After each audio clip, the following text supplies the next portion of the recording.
When Charles Manson was sentenced to life in prison in 1971, many believed his name would fade into obscurity. Instead, Manson remained a disturbing cultural figure, an icon of violence and madness for nearly half a century. His last years behind bars were marked not only by the confinement of prison walls, but also by the bizarre charisma and manipulative power that never left him. In California's maximum security prisons, San Quentin, Folsom, and finally Corcoran State Prison, Manson became a permanent inmate. Over the years, his beard grew longer. His swastika tattoo scarred his forehead deeper, and yet his eyes carried the same unsettling intensity that once led young followers to kill at his command. Even in his old age, Manson was not a typical prisoner. Reports from correctional officers and inmates describe him as unpredictable, often speaking in riddles, shouting nonsensical philosophies, or suddenly displaying moments of chilling clarity. Despite being confined, he received a staggering amount of mail, letters from curious fans, devoted admirers, and even individuals who wanted to marry him. One of the strangest episodes came in 2014, when news broke that a 26-year-old woman named Afton Burton, who called herself Star, had obtained a marriage license to wed the then 80-year-old Manson.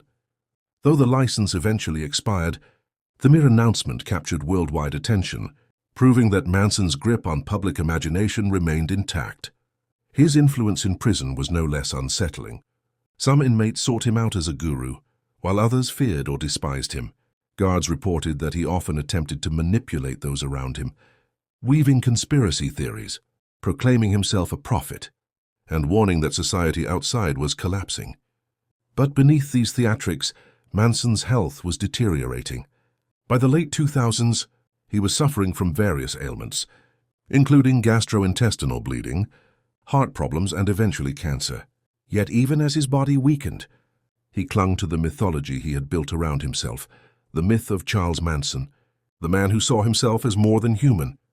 Despite being locked away, Manson's name never disappeared from headlines.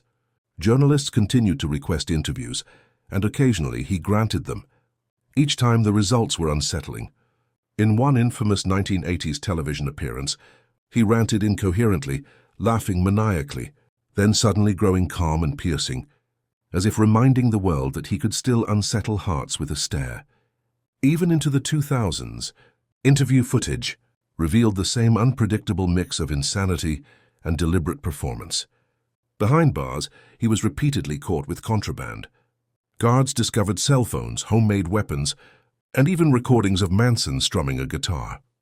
These incidents reinforced the impression that he was not a frail old man fading away, but rather a manipulator still testing the system around him. Yet his aging was undeniable.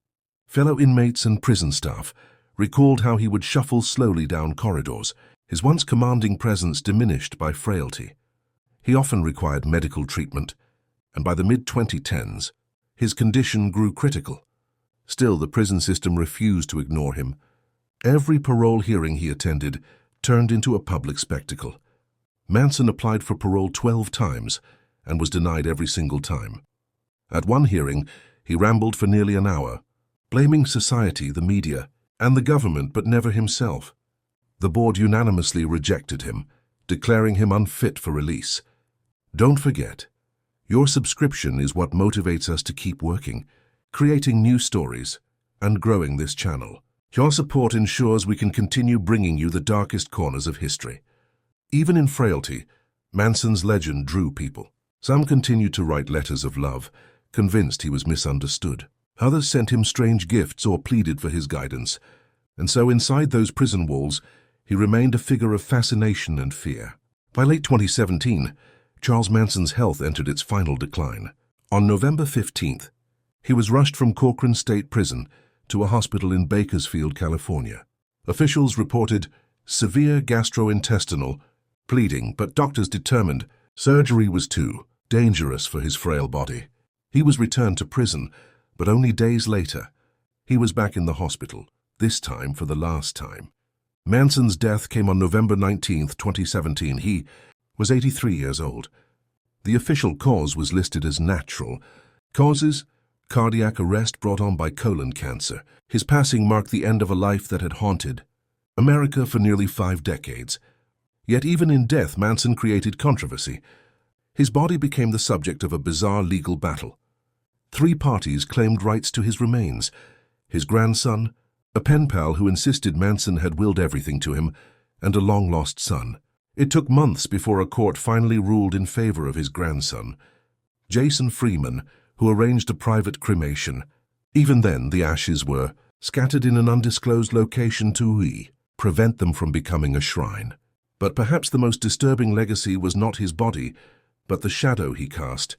Manson had lived his last decades in prison as both an object of curiosity and a lingering symbol of madness. Even when weakened, he managed to inspire fascination and fear. His name continues to appear in books, films, and documentaries, ensuring he would never truly vanish from the public eye.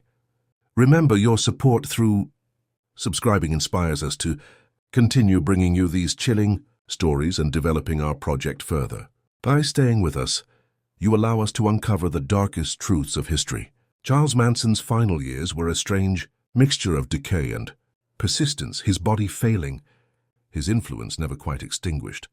He died a prisoner but also a legend, leaving behind the terrifying reminder of what one man's madness could unleash on the world. This was True Crime Vault Stories. Stay safe and stay curious.